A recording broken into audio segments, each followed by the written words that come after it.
Imagine walking into your CFO's office and saying, I want to offer every customer free shipping both ways. Let them return anything within 365 days for any reason.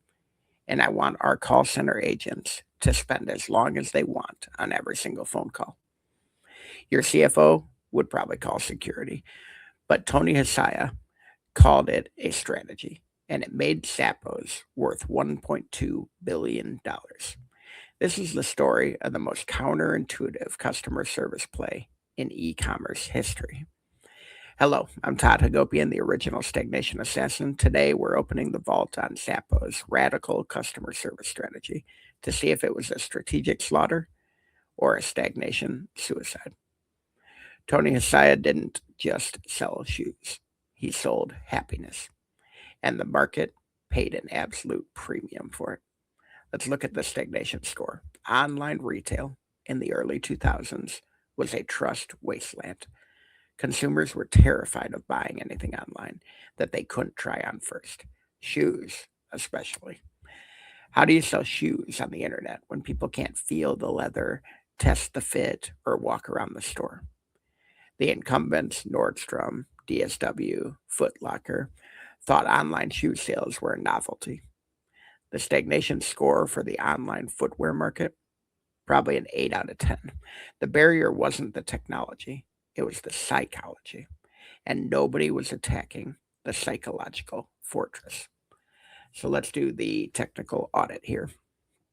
Hsieh's playbook was built on one insight that everyone else was too afraid to act on. The returns policy is the product.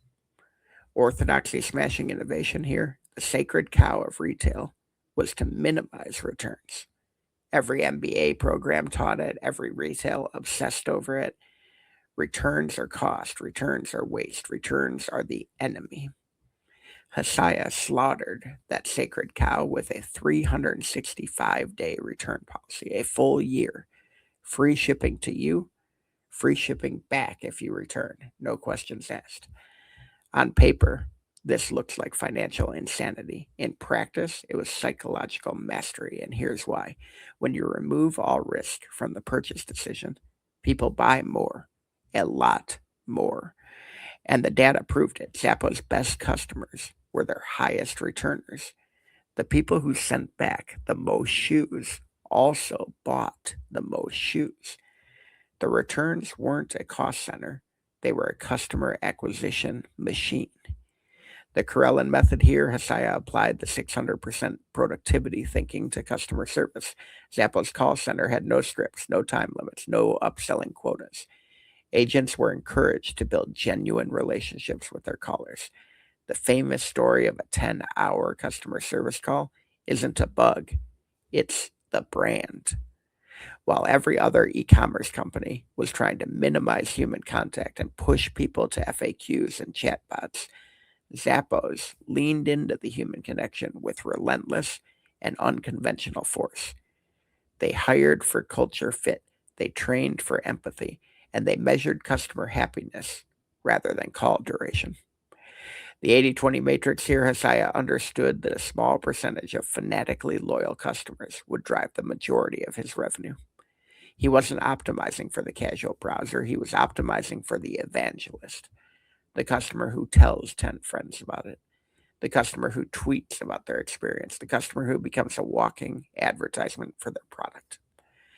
The 80-20 matrix said invest disproportionately in the vital few who will become your sales force. And it worked. Zappos grew primarily through word of mouth in an area where everyone else was spending millions on internet banner ads.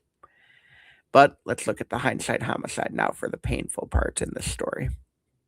The fatal flaw in the Zappos story is holacracy, the management experiment that Hsieh implemented starting in 2013. He eliminated traditional management hierarchy and he replaced it with self-organizing teams. On paper, it was another orthodoxy smashing innovation. In practice, it was a management massacre. Turnover spiked, productivity dropped, experienced leaders left. Amazon, which had acquired Zappos in 2009 for about $1.2 billion, watched from the sidelines as its subsidiary experimented itself into complete dysfunction. If Hsieh had applied the same rigor to holacracy as he had applied to customer service, he would have run controlled experiments in small teams before rolling it out company-wide. Instead, he went all in on an unproven organizational theory, and it damaged the very culture that made Zappos so special to begin with. The customer service playbook was a 5-kill masterpiece. The organizational experimentation was a cautionary tale. The verdict: Zappos customer service strategy, the 365-day returns, the free shipping, the unlimited call times, is one of the most brilliant competitive moats ever constructed in e-commerce. Tony Hsieh proved that in a commoditized market, experience is the ultimate differentiator. Kill rating here: 4 out of 5 kills. 4 kills for building a billion-dollar brand on the radical premise that generosity is actually a growth strategy. 1 kill docked for the holacracy experiment that undermined the organizational foundation of everything that they had built up to that point. In closing, if you want to learn how to turn customer obsession into a competitive weapon, go to toddhagopian.com or stagnationassassins.com for the world's largest stagnation database, or pick up the book Unfair Advantage: Weaponizing the Hypomanic Toolbox. And remember to continue to declare war on stagnation every week here with us. Thank you.